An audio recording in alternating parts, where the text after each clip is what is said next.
Answer the door, will you, Jerry? All right, dear. Yes? Is Dr. Keegan here? Dr. Keegan? Yes, he's here. Take me to him. Hey, wait a minute. What are you doing with that gun? Take me to Dr. Keegan and Mr. North. Or you die too.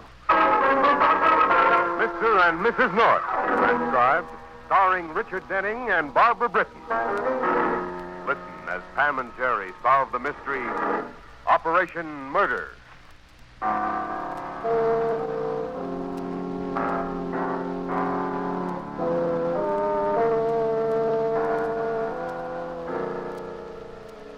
New York slums are a jungle from which few people ever escape and to which fewer still ever return voluntarily. But Dr. Charles Keegan is one who did return to stay, setting up an office in a crumbling brownstone building to serve the slums in which he had grown up. That was 20 years before Mary Allegro returned to the jungle. But unlike Dr. Charles Keegan, beautiful Mary Allegro hadn't returned voluntarily, nor did she plan to stay as she stepped off the curb across the squalid street from her father's little shoe repair shop. But then...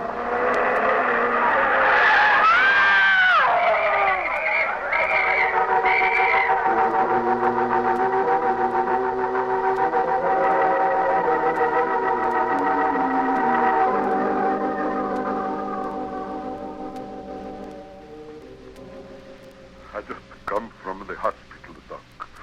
Maria, she's still asleep. I know. 2 days now she sleeps. She's not died, Doc. Maria not die. You fix. Please, you fix. Listen, Joe. Your daughter needs an operation. Rather delicate brain surgery. With it, she might have a chance. A very slim one, but a chance. Without it... Maria die. Yes. Then do the operation. Make Maria live. She's a good girl, Doc. People say no. Maria's bad to leave her father and mother go away with the man. Who was the man, Joe? I don't know. I don't see Maria for a year, maybe. But Maria don't mean to be bad. Maria's just a baby, Doc. I find the man that drives the car that hurt Maria.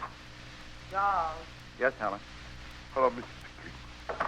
Hello, Mr. Allegro. Charles, Mr. North is on the phone. Mr. North, the publisher? Yes, and there's Mr. Gorman waiting to see you. I go, Doc. All right, Joe. I'll telephone you. Thank you, Doc. Hello, Mr. North. Hello, Doctor.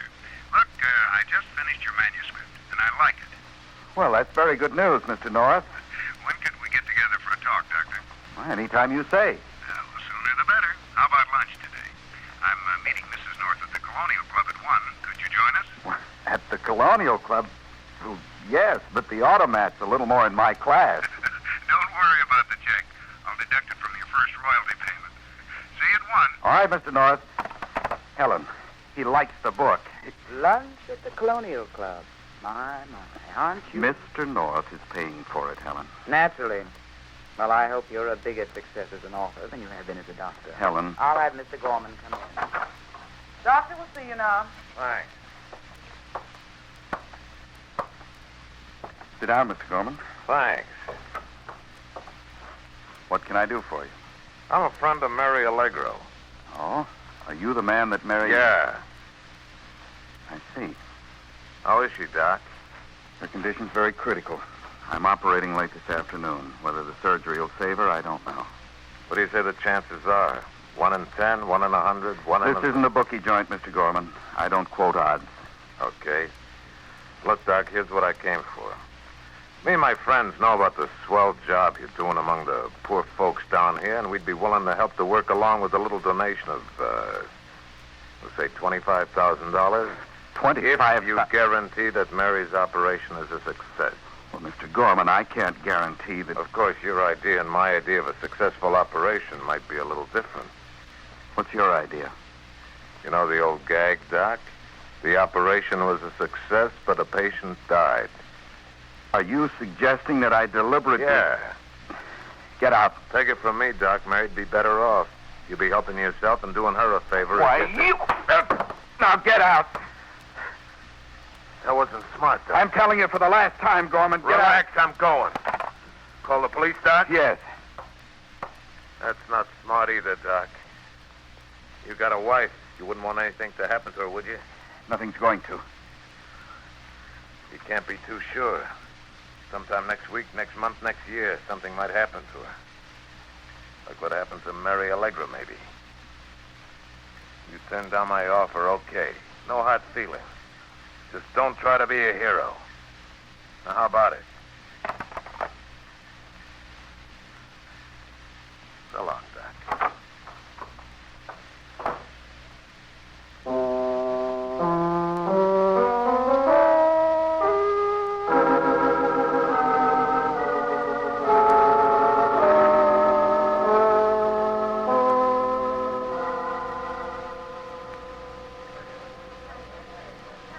The parts of the manuscript I read, Dr. Keegan, were fascinating.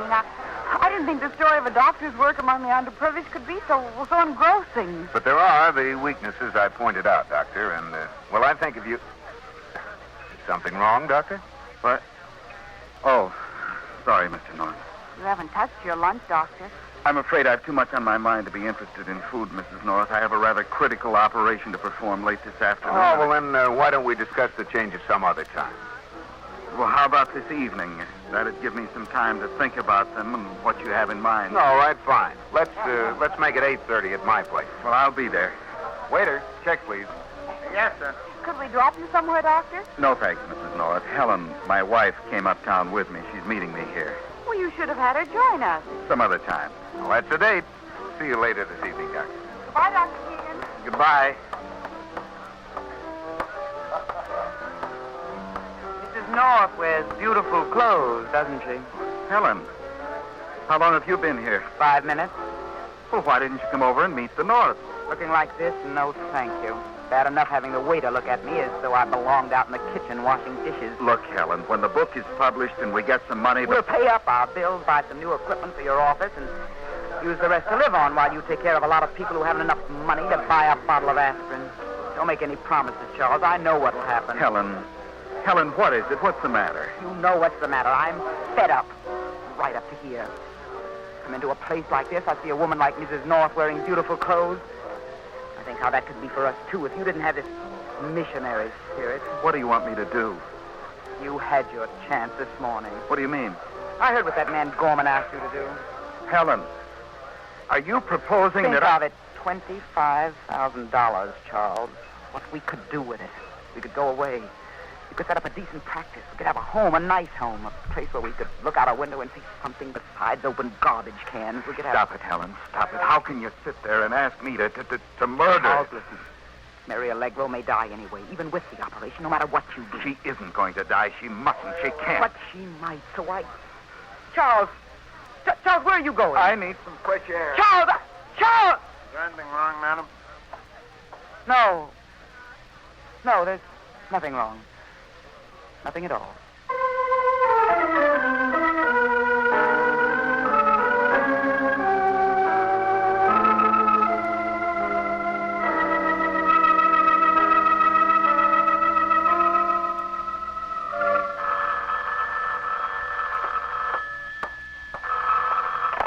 Hello? Mr. Gorman, That's right. this is Mrs. Keegan, Dr. Keegan's wife. My husband asked me to call you and tell you that he's changed his mind. He'll accept your proposition. Yeah? He wants you to meet me at his office at 7 I'll be there. with the money. Yeah, sure, Mrs. Keegan. With the money.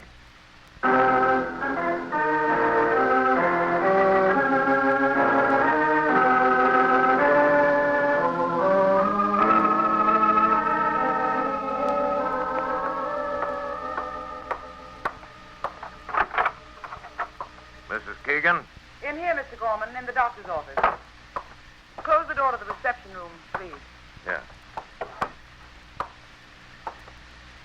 Well, where's the doc? At the hospital. The operation should be over by now. I'm waiting for a call from him. Where's the money? You'll get it. After the doc calls. But there's no need... After the doc calls, Mrs. Keegan. Very well. Sit down. Sure. Why do you want Mary Allegro out of the way? Nice weather we're having, isn't it? Well, we have a right to know. Okay, I don't mind. She got to know a lot about my business. Very inquisitive, Mary was. So when I tried to tell her maybe we wasn't made for each other like she thought, she got nasty and threatened to talk to people she shouldn't talk to. So...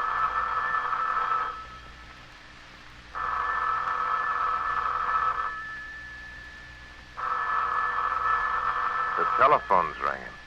Aren't you going to answer it? Yes. Hello? Yes, Charles? No, Mr. Allegro isn't here. I'm alone. Yes? Yes, Charles, I'll tell him. Well? Give me the money, Mr. Gorman. Mary Allegro is dead.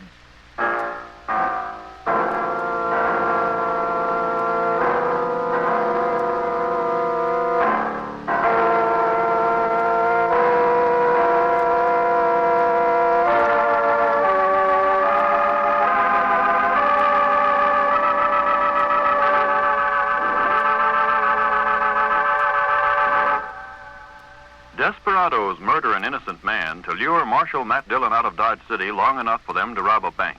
It's rootin', shootin' adventure in the lawless old-time West, and there's plenty of Gunsmoke as it unfolds tomorrow night on CBS Radio. Don't miss Gunsmoke with the latest thrilling story on most of these stations tomorrow night.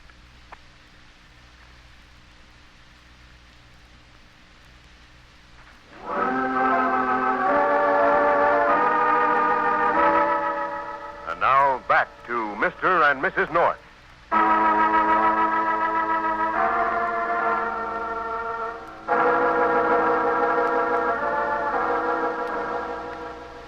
Where's the money, Mr. Gorman? Here you are, Mrs. Keegan. Count it. $5,100 bills. 50? Well, that's only $5,000. That's right. Where's the rest of it?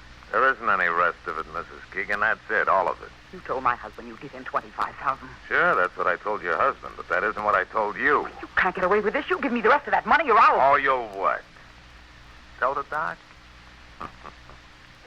Oh, come off it, Mrs. Keegan. I wasn't born yesterday. Well, you might not believe it, but I've been up as far as 42nd Street several times. You think you've been kidding me? What are you talking about? Your husband, the doc, he wasn't in on this. Okay, so the operation flopped. Mary died, but that wasn't his fault.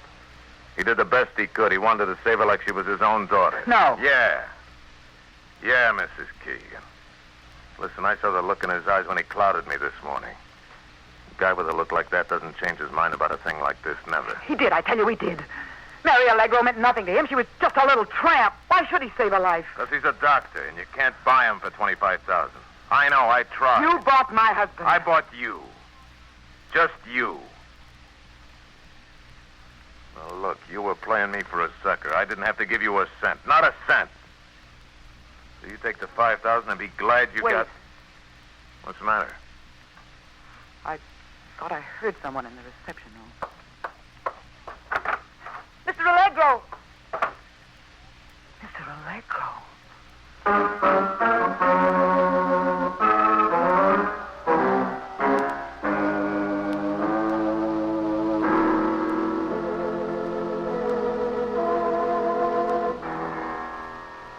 And she died less than a half an hour after she came out of surgery. Oh, how awful. Have the police found the driver of the hit-and-run car? No, Mr. North, not yet. What if they do? How'll that help Mary Allegro? You know, I'm not a particularly religious man, but I prayed every minute I was operating that I could save her. You mustn't blame yourself, Doctor. You did everything you could so... I know, Mrs. North. But this wasn't just another operation as far as I was concerned. It was... Oh, well. I'd rather not talk about it. So... The door. I'll answer it. Yes? Is Dr. Keegan here? Dr. Keegan? Yes, he's... Take me to him. Hey, wait a minute. Put that gun... Take me? Jerry, dear, what's... Joe. Joe, what are you doing with that gun? I kill you. Joe, what's the matter with you? Look, you crazy... You killed my Maria. I hear Mrs. Keegan say you make the operation fail. Okay, Doctor, now you pay. No, don't. Look out, Pam. Get me that gun. Don't, Jerry. He's getting away. Let him go. Come back here, you. Let him go, darling. Please let him go. Okay. Dr. Keegan. Dr. Keegan, are you? I'm all right. Thanks to you, Mr. North. If you hadn't hit his arm... Who was that man? Mary Allegro's father. The man's out of his mind. What did he mean when he said... Look, Mr. North, I've got to go. Go, but you There's something I must do right away. Good night. Dr. Keegan. Well, of all the... What are you doing, Jerry? I don't know what that little drama was all about, dear, but I'm going to call Bill Wygand.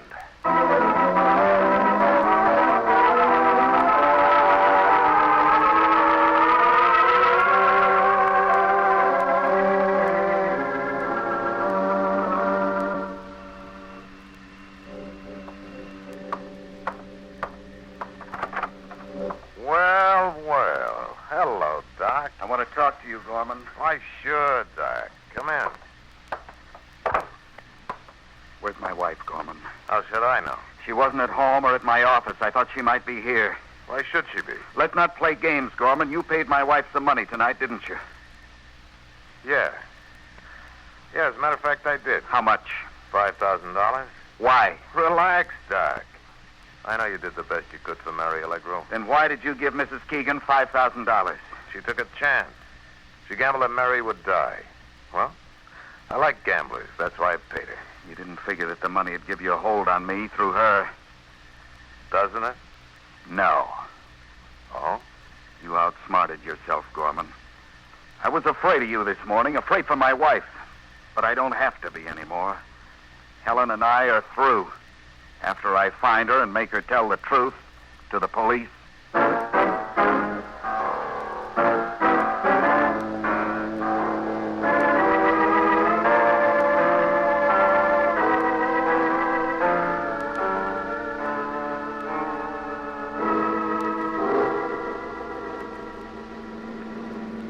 And that's the story, Bill. Allegro didn't say anything more before he took his shot at the doctor? No, Bill, that's all. He accused Dr. Keegan of killing his daughter and yelled something about hearing Mrs. Keegan saying the doctor made the operation fail and then started shooting. Here's Dr. Keegan's office, Bill. Well, let's see if he didn't have a talk with him. I have a hunch this has something to do with that hit-and-run accident. That sounds like a pretty good guess, Pam. Keegan's office is the first door to the right. There's a light on in there, so someone must... Shot came from Keegan's office. Let's try the door, Jerry. It's locked. We've got to get in there. Well, put your shoulder to it, Jerry. Let's see if we can force it. Okay, Bill. That did it. Oh, this is the reception room. There must be... Oh! Oh, Jerry. Bill, look. In the other office, slumped over the desk. Keegan. Come on. Oh, Jerry. He's dead. And the person who killed him must have gone out that door. Yeah. See anything? No. Well, I'll call headquarters and find out. Someone's coming. Charles? Charles, are you... Charles?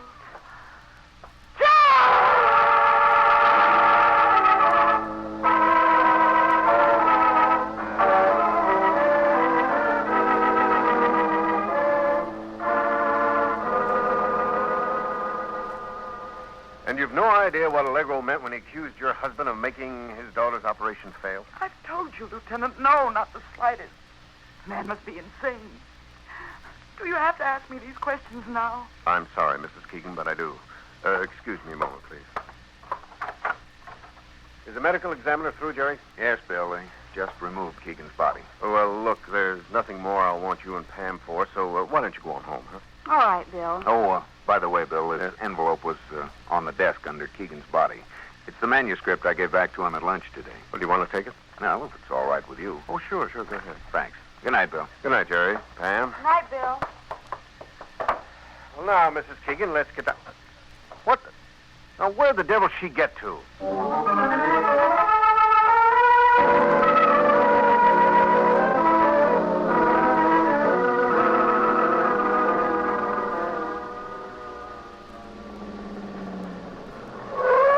I think I'll leave the car in front of the apartment tonight, Pam. All right, dear. Oh, don't forget the manuscript. No, I've got it. It's horrible about Dr. Keegan, Jerry? I can't imagine. Yes. Who is it, Jerry? I don't know. I want to see you a minute. What about? That envelope. Hand it over. Who are you and what? Cut the chatter and give me that envelope. Look out, Jerry. Give it to me. Okay, fella. You and your gun makes you one too many. So take it. Here. That's better. Now turn around and start walking. Go on, move. Anything you say. Come along, dear. Yes, Jerry. Pam, dear, what are you doing? Getting a mirror out of my purse. Well, this is hardly the time to worry about whether your lipstick is on straight. I'm not, darling. I'm improvising your rear view mirror. My, how clever of you. And what do you see? That man getting into a taxi. Come on, Jerry. Now we can get back into our car and follow him.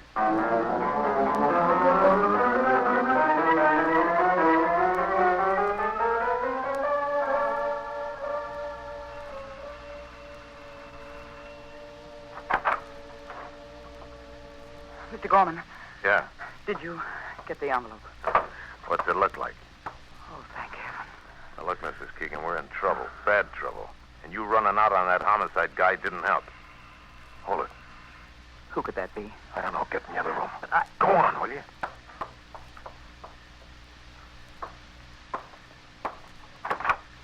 Mr. Glum, Yeah? Who are you? I'm Joe Allegro. Allegro. Maria's father. Yeah? What do you want? You pay Dr. Keegan to make the operation on Maria fail. What are you going to do with that gun? I killed Dr. Keegan with it. What? Yeah. I killed Dr. Keegan, now I kill you.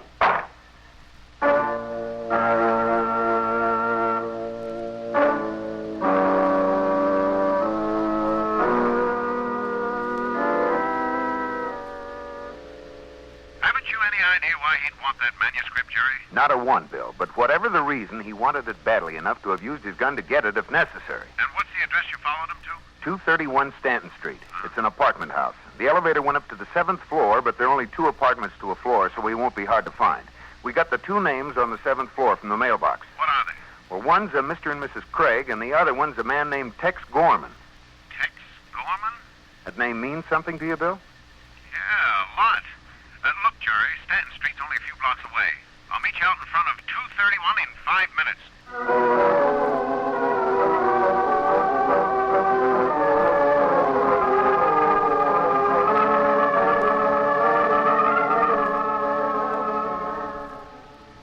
I'm telling you, Mr. Allegro, you got it all wrong. Doc Keegan did his best for Mary. No, you pay him to make No, believe me, I didn't give him anything. Not a cent. Now, look, Allegro, put that gun away. Now, don't do something you'll be sorry for. I'm not sorry I killed the doctor. Why I'd be sorry I killed you? Put down that gun, Mr. Allegro. Mrs. Keegan. Put it down. So, you he too, eh? Okay, it saved me the trouble. Look out! Hold on to him. Get him! Let go of me! I kill you! I kill you! Drop that gun. No! No! This'll hold it. Hit him again. There. Well, this old coot's as nutty as a coconut grove. Where'd you get hold of a gun? Never mind. Call the police. The police? You heard me. Hey, you're as nutty as this old guy here. He killed my husband. You heard him say so. Okay, but... Open up, Foreman. Police. Police. Open the door. No. Then I will. Stay away from it. Don't be a fool. They must know we're in here. Hide that manuscript and we'll be all right. All right, I'll put the envelope in this drawer. All right. Open up, Foreman. Okay. Hello, Lieutenant. Well, Mrs. Keegan. So this is where you disappeared to. There's the man, Bill. He's the one who took the manuscript. That's the guy, Bill. Bill, look over there on the floor. Mr. Allegro. What's the matter with him? Nothing. We had to knock him out, that's all. He was going to kill me. Why? Oh, he just got some screwy idea. I paid Doc Keegan to see to it his daughter didn't get off that operating table alive. That's why he killed my husband. How do you know he killed him? He admitted it.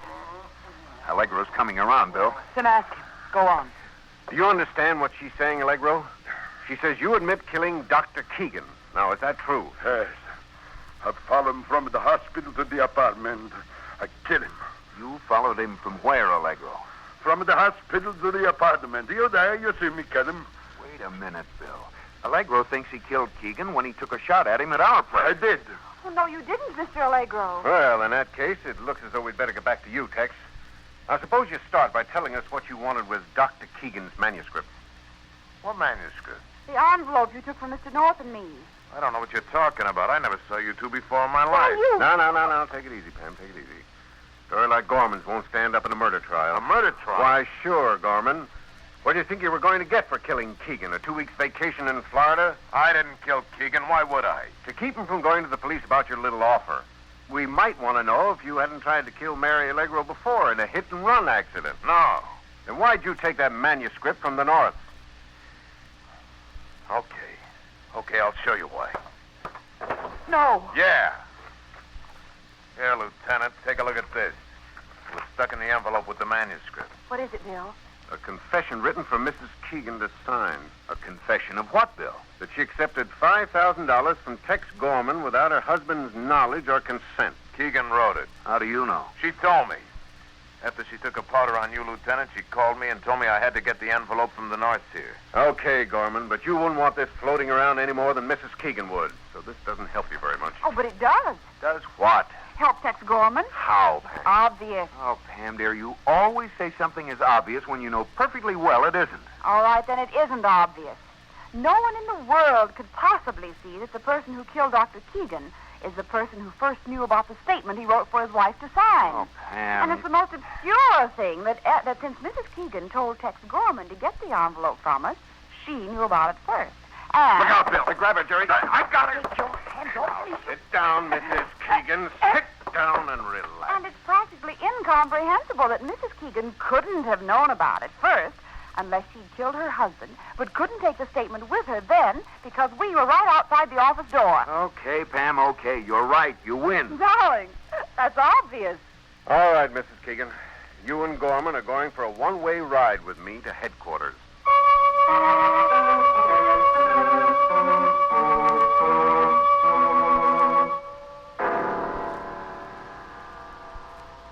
Jerry?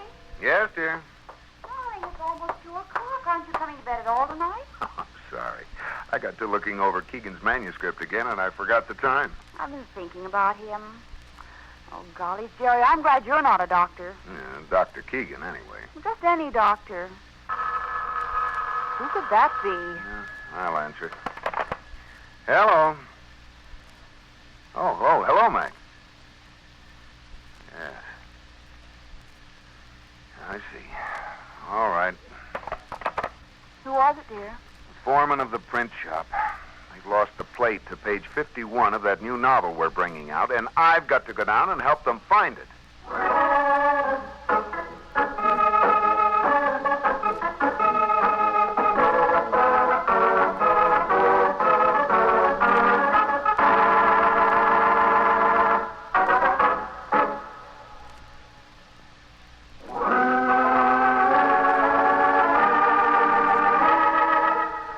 Mr. and Mrs. North stars Barbara Britton and Richard Denning and features Francis DeSales.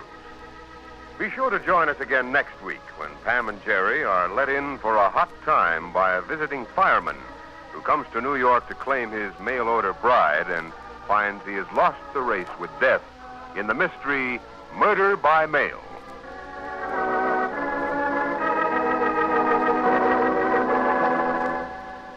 The characters of Mr. and Mrs. North are based on those originally created by Francis and Richard Lockridge. Tonight's script was by Ken Field. Music is by Del Castillo. Mr. and Mrs. North Transcribed is a John W. Loveton production. Art Ballinger speaking. You hear America's favorite shows on the CBS Radio Network.